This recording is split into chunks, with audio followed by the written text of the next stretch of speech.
السلام علیکم ګلالۍ زده کوونکو ستړي مشه یو ځل بیا زه محفظ الله اقبالي ستاسو په درانه چوپړ کې یم. خدای دې وکړي دمګړی روغ جوړ او خوشحاله اوسئ. ګلالۍ زده کوونکو موږ او تاسې د دریم فورم په سوالونو باندې چې پیل کړی و، موږ او تاسې تېر لوست تر 14مې پوښتنې پورې حل کوو. اوس راځو موږ او تاسې په 15مه پوښتنه باندې حل باندې پیل کوو. 15مه پوښتنه موږ او تاسې څخه داسې شوې ده، لیکو چې 15مه پوښتنه 15مه پوښتنه لیکلې وي دغه افادې حاصل مساوي له څو سره ده. افاده یې راکړې ده، لیکلي دي چې لوګاریتم دی اتیا فاکتوریل ضرب ده لس فاکتوریل پر اته فاکتوریل ضرب ده اتاویا فاکتوریل ضرب ده نهاویا ضرب ده نهه جمع لیکلی شل فاکتوریل ضرب د لس فاکتوریل پر اته فاکتوریل ضرب د اتلس فاکتوریل او ضرب د 19 ضرب د 9 ضرب د 19 ضرب د 9 لیکلی مساوي له څو سره دی، یعنی دا مساوي د څو سره دی. موږ او تاسو ته څلور ځوابونه راکړي د دې دپاره چې لومړی ځواب یې لیکلی دی، لومړی ځواب یې راکړی دی موږ او تاسو ته 3 وی 3 کېږي. دویم ځواب یې ورکړی دی چې -3، بل ځواب یې ورکړی، دریم ځواب 1/3 او څلورم ځواب یې ورکړی 12. څلورم ځواب ورکړی 12. موږ تاسې د دې په حل باندې پیل کوو. لیکو چې حل دپاره لیکم لوګاریتم ده.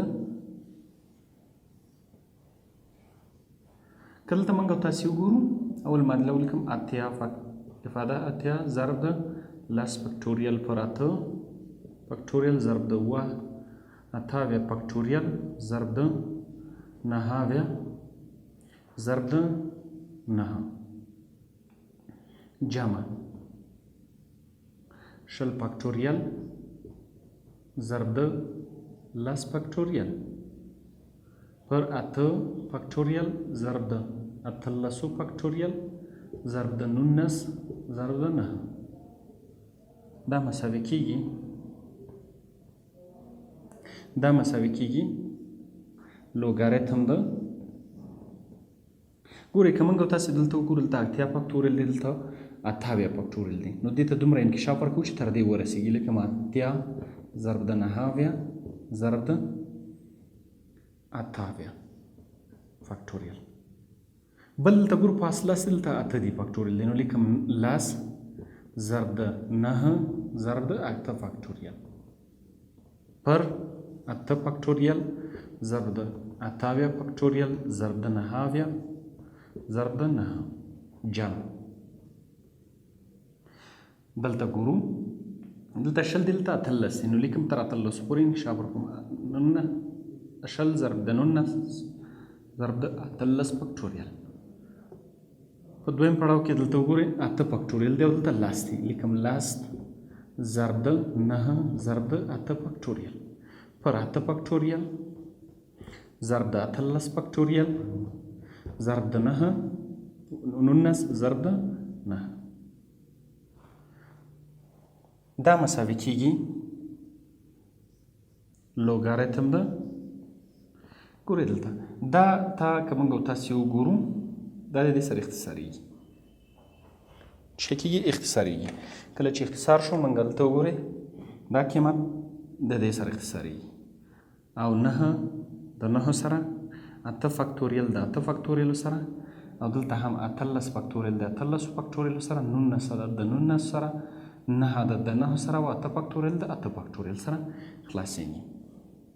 دلته که موږ تاسې وګورو په مخرج کې ټول قیمتونه خلاص شوي، یعنې یو پاتې شوی دی. نو په لنډ او په اسانه ډول یې داسې لیکو چې دلته څو شو؟ لس ضرب د اتیا 800 جمع شل ضرب د لس 200 دا مساوي کېږي دوه چې ځم په لوګاریتم د زر لاسته راغلي. که دا نور هم ساده کو لیکو چې لوګاریتم د لس په توان د درې او دا مساوي کېږي توان ضریب لوګاریتم د لسو. نو په دې ځای کې دا مساوي د څو سره شو؟ د دریو سره. د لسو لوګاریتم یو دی نو درې. نو اوس موږ او تاسې ګورو چې په پورتني کومو ځوابونه موږ او تاسو ته راکړي دي. دلته چې کوم ځوابونه موږ او تاسو ته راکړي دي هغه پیدا کوو. نو هغه موږ او تاسې لومړی ځواب وګورئ سم دی. نو وایي چې دا ځواب سم دی او دا ځواب یې موږ او تاسو ته راکړی دی.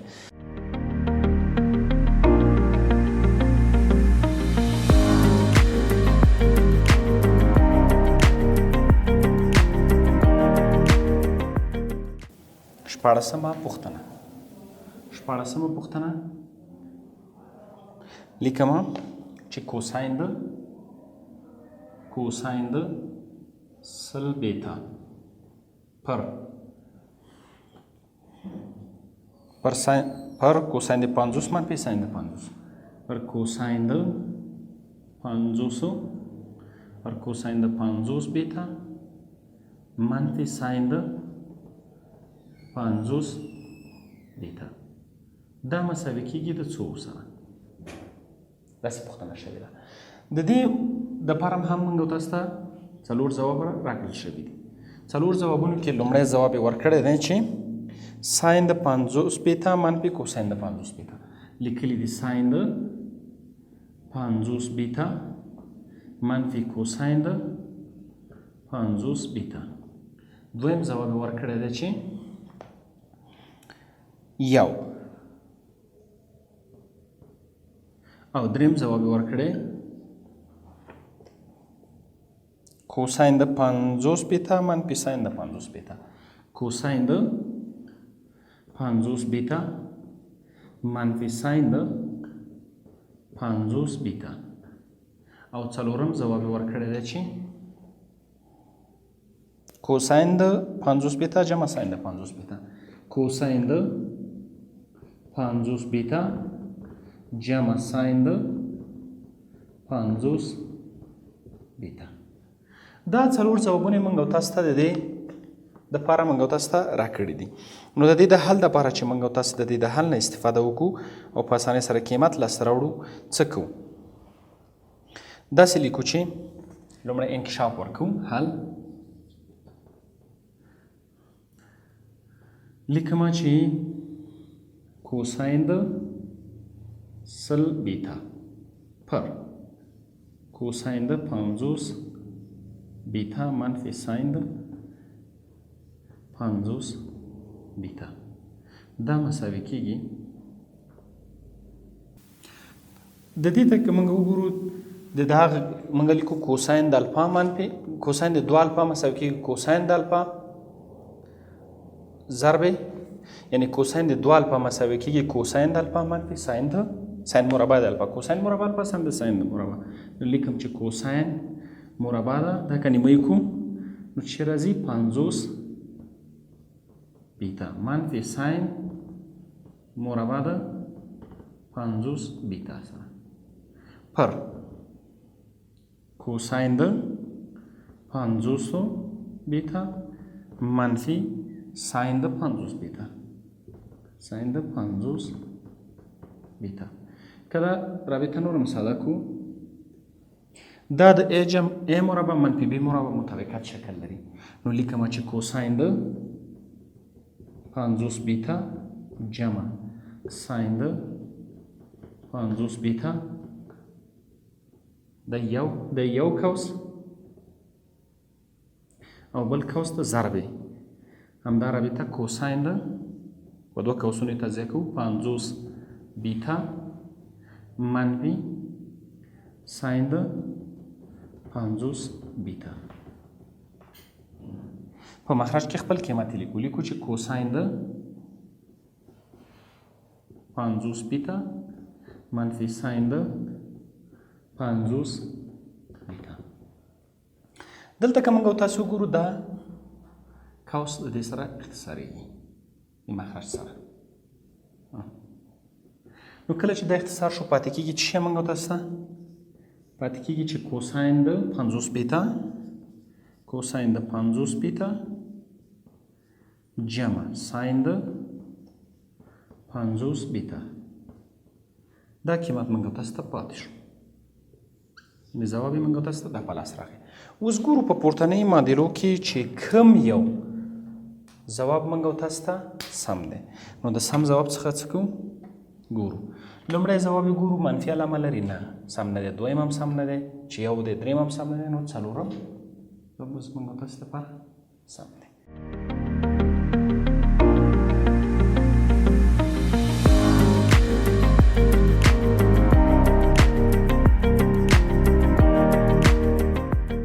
ولسمه پوښتنه لیکلي دي چې لیمیټ ته x په توان لیمیټ ته لس په توان د x منفي یو پر x په توان د لسو چې x نږدې یا تقرب وکړي څو ته؟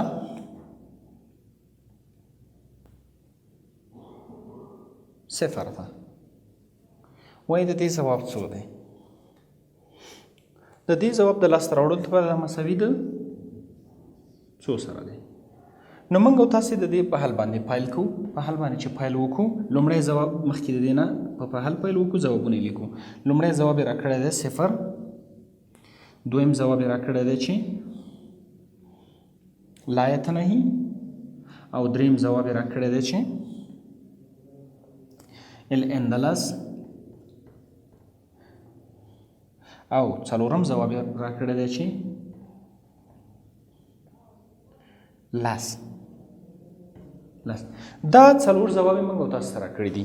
لیکلي لیمیټ ته لس په توان د x منفي یو پر x په توان د لس چې x تقرب یا نږدې شي، تقرب وکړي یا نږدې شي صفر ته، مساوي د څو سره کېږي.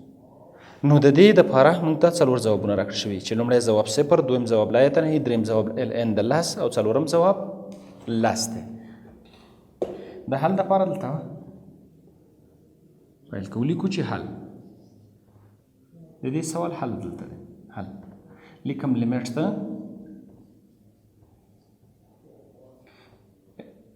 لس په توان د x منفي یو پر x په توان د لس چې x تقرب وکړي صفر ته. که موږ او تاسې دلته وګورو ګلالۍ زده کوونکو، که چېرته لا یتنهي دلته وضع کړو په صورت کې لا یتنهي دا هم راځي او دلته هم لا یتنهي راځي، یعنې مبهم شکل لري. کوم مبهم شکل لري؟ لا یتنهي پر وبخښئ، لا یتنهي ته تقرب نه دی کړی، صفر ته یې کړی، صفر ته. کله چې صفر دلته وضع کړو نو صفر دا یو کېږي، صورت هم صفر کېږي، مخرج هم صفر کېږي. کله چې صفر شو نو کوم مبهم شکل لري؟ دا صفر پر صفر. نو د دې دپاره چې موږ او تاسې دا مثال حل کړو، موږ او تاسې د هوپیټال د قاعدې نه استفاده کوو. هوپیټال قاعده څنګه ده؟ وایي چې د صورت مشتق پر بیل اخلو او د مخرج مشتق بیل لیمیټ یې مخ ته وړو. په هوپیټال په قاعده کې موږ او تاسې څه لوستي دي؟ هلته وایي که چېرته دغه شکل ته که موږ او تاسې وګورو چې لس په توان د x لیکلي دي، که چېرته موږ او تاسې ولرو چې وای مساوي کېږي په توان د x، نو د دې ځای نه نتیجه کېږي چې د دې مشتق یعنی وای مشتق نظر x ته د دې مساوي دی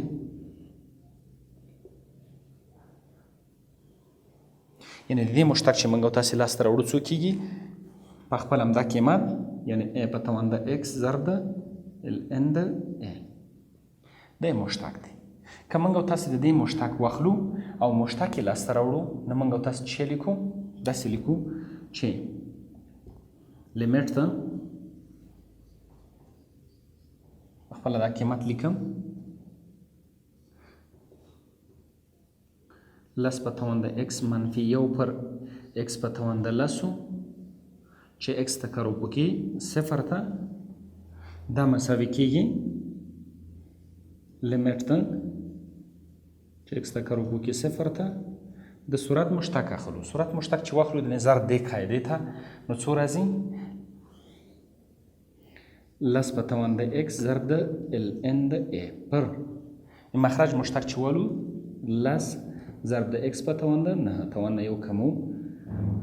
دلته موږ او تاسې ګورو اوس که چېرته موږ دلته په صورت کې صفر وضع کړو، د صفر په وضع کولو سره دا یو کیږي او ln د a. نو دا مساوي کیږي لیکو چې صورت کې پاتې کیږي یعنی لس په توان د 0 ضرب د ln د a پر لس د ضرب د 0 په توان د a. 9 کله چې موږ تاسو دا قیمت لاس ته راوړو نو دا مساوي کیږي د څو سره دا یو کیږي یو ضرب د ln د a پر څو باندې دا مخرج 0 کیږي پر 0 باندې نو دا تک مساوي کیږي د چی سره لا یتنهی دا تقسیم د 0 لا یتنهی. نو کله چې موږ تاسو قیمت لاس ته راغی څو راغی لا یتنهی قیمت موږ تاسو ته راغی لا یتنهی. په پورتني ځوابونو کې چې موږ ته ځوابونه راکړل شوي دي نو دویم ځواب د دې څه دی سم دی. موږ تاسو وایو چې د دې سوال لپاره دویم ځواب سم دی.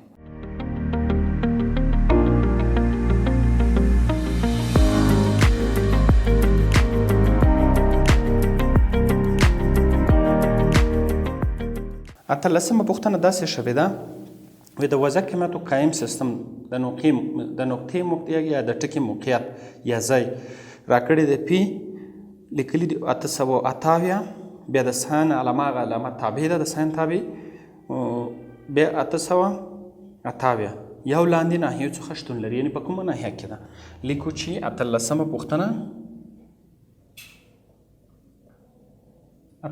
پوښتنه داسې راکړل شوې ده چې لیکلي دي د پی و نقطه یې راکړې ده پی نقطه یې راکړې ده 828 ساین علامه ده به 828 په دې شکل باندې لیکلي دي تاسو د دې دا په کومه ناحیه کې شتون لري. نو لومړی ځواب ورکړی دی لومړی ځواب یې څه دی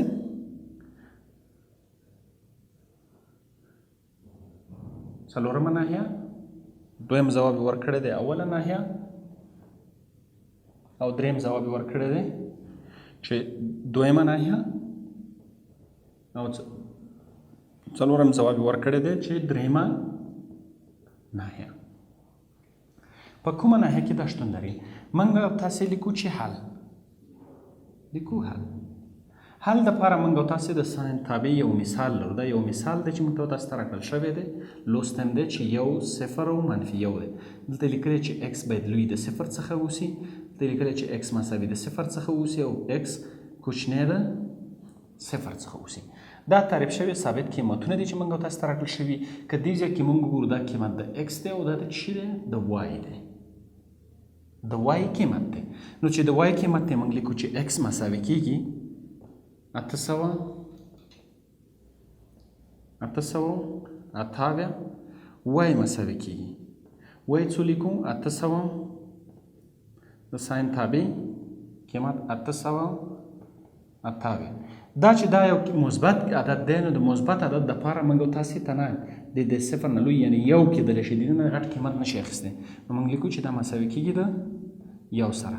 دا د پی نقطه چې موږ تاسو ته راکړل شوې ده په خپله 828 او یو دغه نقطه ده. نو 800 د x قیمت چې دومره دی د x په مثبت محور دی او دا هم چې مثبت قیمت دی د y په مثبت محور باندې دی نو موږ تاسو وایو چې په لومړۍ ناحیه کې دا نقطه شتون لري یا ځای پر ځای ده. نو دویم ځواب موږ تاسو سم دی.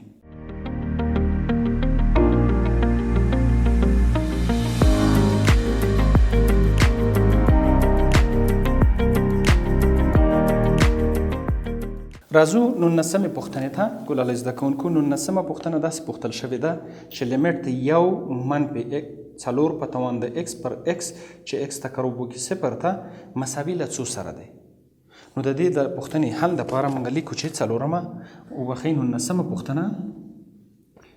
پوښتنه لیکل ده چې لیمټ ته یو منفي 4 پر توان د x پر x چې x تقرب وکړي څو ته 0 ته دا مساوي کیږي د څو سره یعنې د دې ځواب څو دی. د دې ځواب د لاسته راوړلو دپاره لومړی ځوابونه لیکو بیا پر حل باندې پیل کوو. لومړی ځواب یې ورکړی دی چې LN د 2. دویم ځواب یې ورکړی دی چې منفي LN د 2. دریم ځواب یې ورکړی دی چې LN د 4. او څلورم ځواب یې ورکړی دی چې منفي LN د 4. منفي LN د 4. دا 4 ځوابونه یې موږ تاسو ته راکړي دي. نو په حل باندې پیل کوو. حل د دې پوښتنې حل دلته شروع کوو. لیکو چې لیمیټ د 1 منفي 4 په توان د x پر x چې x ته کروب وکړي یا نږدې شي چې ته 0 ته مساوي د 2 سره دی. کله چې موږ تاسو دا سوال راکړی چې حل باندې فایل کوو څه کوو؟ لومړی که 0 دلته وضع کوو دا 1 کېږي، 1 چې منفي کړو 0 پر 0 نو مبهم شکل لري شي 0 پر 0 مبهم شکل لري. د دې د شکل لرلو دپاره موږ تاسو د مشتق نه ګټه اخلو، یعنې د سرعت تابع د سرعت هم د دغه کسر مشتق اخلو او مخرج. یعنې داسې لیکو چې لیمیټ د 1 منفي 4 په توان د x پر x چې x ته کروب وکړي 0 ته دا مساوي کېږي لیمیټ د x ته کروب وکړي 0 ته د سرعت مشتق چې واخلو موږ تاسې د سرعت مشتق چې اخلو څه لیکو منفي 4 په توان د x ضرب د ln د 4. مخکینی سوال کې هم داسې مثال راغلی شو چې موږ قیمت او مخرج مشتق چې واخلو 1 کېږي. اوس راځو په دې کې خپل قیمتونه وضع کوو. که چیرته مخرج 1 شو نو لیکو منفي 4 په توان د 0 ضرب د ln د 4. دا په توان د 4 عدد په توان د 0 مساوي 1 کېږي نو دا مساوي منفي ln د 4. نو موږ تاسو ته دا ځواب لاسته راغی چې منفي ln د 4. ګورو په ځوابونو کې شته. لومړی ځواب نه دی، دویم نه دی، دریم مثبت دی، څلورم ځواب دی. نو دا ځواب زموږ او تاسې سم دی چې موږ او تاسو ته په دې مثال کې راکړل شوی دی.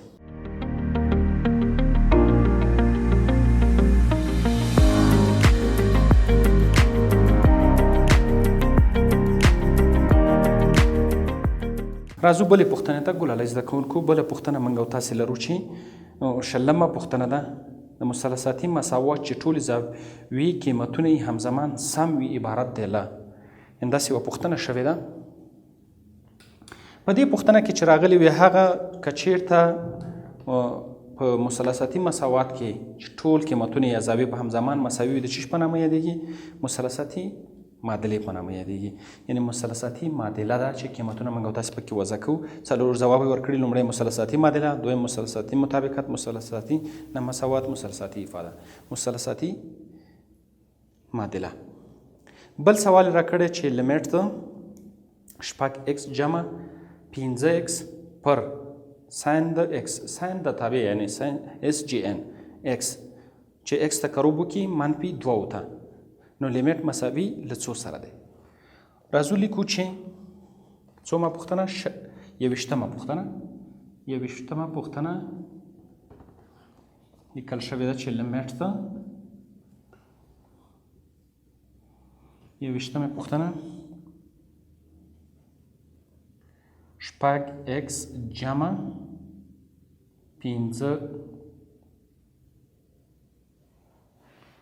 15x پر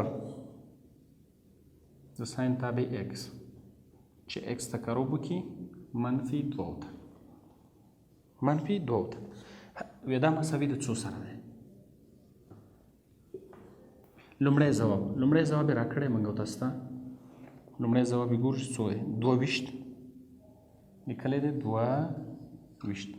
دویم ځواب یې دی نه ده تعریف شوی.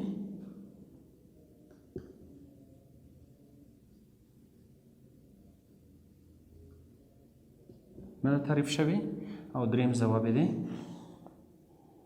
منفي 22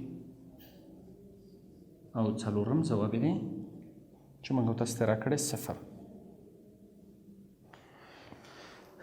دا لیمیټ موږ تاسو ته راکړی وایي د ایکس تقرب وکړي منفي 2 ته دله کوم یو ځواب د دې سم دی. لیکو حل. حل دپاره لیکم چې لیمیټ ته شپږ ایکس جمع 5 ایکس پر تابع د ساین د ایکس چې ایکس تقرب وکړي یعنې د علامې تابع ده علامه تابع دا مساوي کېږي. موږ او تاسې دلته قیمتونه وضع کوو. منفي 2 کله چې منفي 2 وضع کوو نو لیکو چې شپږ ضرب د منفي 2 جمع 5 ضرب د منفي 2 پر ان تابع منفي 2 مساوي کېږي د څو سره.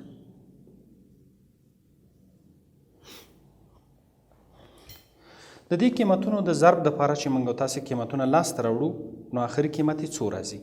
ګورئ ګلالۍ زده کوونکو موږ د دې تابع دپاره مخکې دلته تیار شته دی په دې ځای کې چې موږ تاسې لیکلي وو چې څو 3 حالته لري یا 3 شاخه لري یا 3 څانګې لري چې یو 0 او منفي 1 دی. ثابت تابع په نامه او علامې یا د نښې تابع په نوم هم یادېږي چې دلته که موږ تاسې ګورو قیمت د 0 نه کوچنی یعنې منفي 1 اخیستلی شي. منفي 1 کېږي نو چې منفي 1 کېږي صورت کې که موږ دا ضرب کړو منفي 2 پر منفي 12 شپږ جمع منفي 10 پر منفي 1 نو دا به مساوي شي د څو سره منفي 22 پر منفي 1 دا مساوي کېږي د 22 سره. د دې تابع قیمت څو شو؟ د دې لیمیټ 22. نو تاسو ګورئ په ځوابونو کې 22 لرو. بله لومړی سوال زموږ او تاسې لومړی ځواب سم دی. نو دا زموږ او تاسې لپاره د دې حل دی.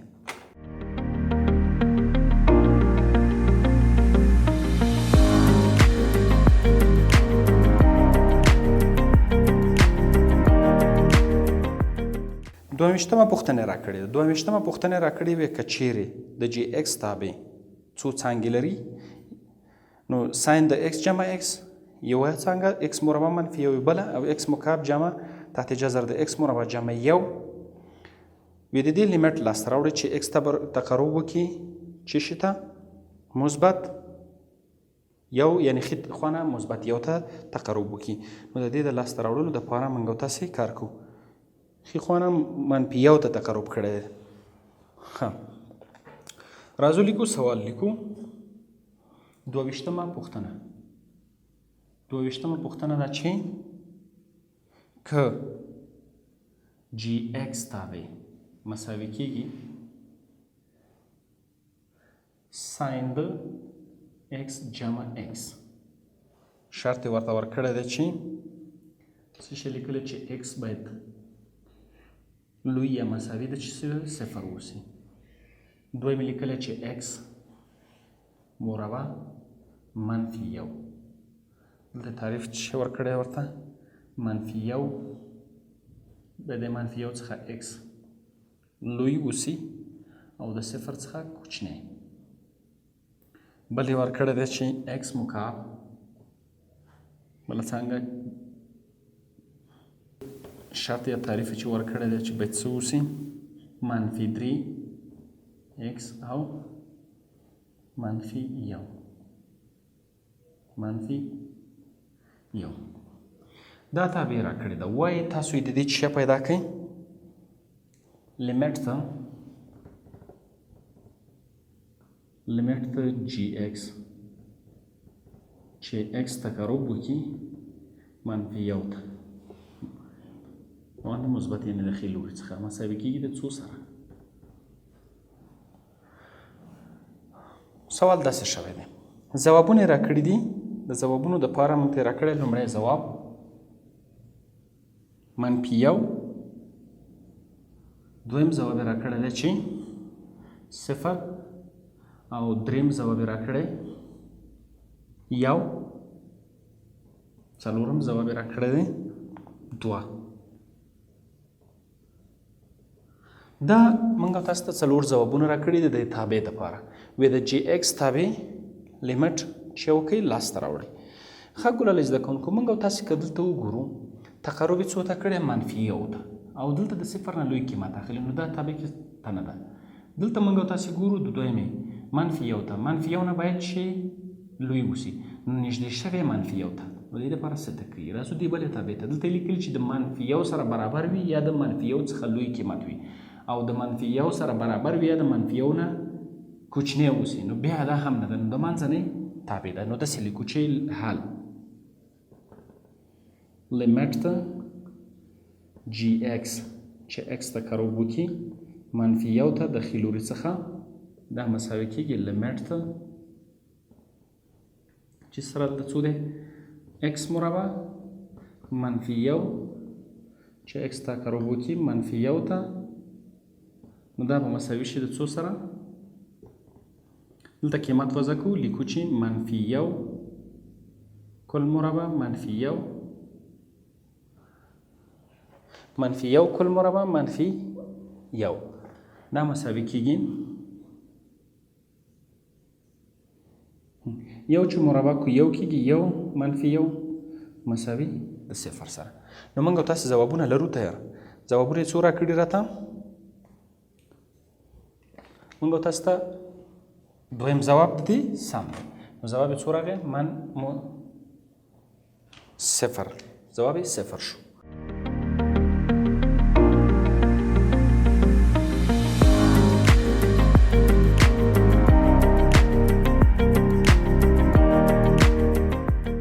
راځو موږ او تاسې درویشتمې پوښتنې حل ته چې په درویشتمې پوښتنې حل باندې پیل کوو. لیکلي دي چې دغه انتګرال یو انتګرال یې راکړی چې انتګرال د ایکس جمع 1 کل مربع ضرب د ساین د پای پر 2 ضرب د ډي ایکس دا انتګرال یې موږ او تاسې ته راکړی د دې انتګرال بیا مساوي کېږي د څو سره سرحدونه یې ورکړي دي چې صفر دی او یو دی یعنې دا مین انتګرال یې راکړی. لیکو چې درویشتمه پوښتنه انتګرال د صفر نه تر 1 پورې ایکس جمع 1 کل مربع ضرب د ساین د پای پر 2 ضرب د ډي ایکس او دا مساوي کېږي څو سره دا مساوي کېږي د څو سره. نو لومړی ځواب یې ورکړی دی 8 پر 5 دویم ځواب یې ورکړی دی چې 9 پر 3 او دریم ځواب یې ورکړی دی چې 8 پر 3 او څلورم ځواب یې ورکړی دی 9 پر 5 دا موږ او تاسو ته څلور ځوابونه راکړي وایي چې کوم ځواب د دې سم دی د دې انتګرال چې مین انتګرال دی مشخص شوی دی د صفر نه تر 1 پورې چې پورتنی سرحد 1 او لاندنی سرحد 0 نو لیکو چې حل د حل دپاره چې موږ تاسې دلته لیکو دا مساوي کېږي انتګرال د صفر نه تر 1 پورې ایکس جمع 1 کل مربع ساین د پای پر 2 ضرب د ډي ایکس دا مساوي کېږي دلته ساین د پای پر 2 ثابت قیمت دی بار ته وباسو لیکو چې ساین د پای پر 2 انتګرال د ایکس جمع 1 کل مربع ضرب د ډي ایکس سرحد یې 0 نه تر 1 پورې نو دا مساوي کېږي ساین د پای پر 2 ګورئ ګلالۍ زده کوونکو دلته داخل د دې کې چې ایکس توان 1 دی نو په لنډ ډول لیکلی شو چې انتګرال د دې ایکس جمع 1 کل مکعب توان سره یو جمع کوو پر هماغې باندې تقسیمو دا قیمت موږ او تاسو ته راغلی ور پاسنی سرحد پکې وضع کوو لیکو مساوي کېږي ایکس جمع 1 په توان د 3 پر 3 د څونه د 0 نه تر 1 پورې پاسنی سرحد چې وضع کوو موږ او تاسې دا څو راځي یو او یو جمع 1 2 په توان د 3 پر 2 منفي لاندنی سرحد چې وضع کوو 0 1 په توان 1 پر 3 داسې قیمت لاسته راځي دا مساوي کېږي ځکه دلته یو موږ لرلو په دې ځای کې موږ او تاسې یو لرو نو ځکه لاندنی سرحد پکې وضع کوو نو دا مساوي کېږي 8 پر درې منفي یو پر درې باندې او دا مساوي کېږي مخرج مشترک درې ورته نیسو 8 منفي یو نو دا مساوي د څو سره شو 7 پر 3 سره نو اصلي ځواب زموږ او تاسې دا دی باید داسې کله ورته پام وسي چې که پام هم نه وسي نو دغسې به اشتباهات به بیا کېږي نو موږ او تاسې دلته یو نه ولې یو باید موږ په نظر کې نیوسي ګورو چې 7 پر 3 دا څه دی سم ځواب دی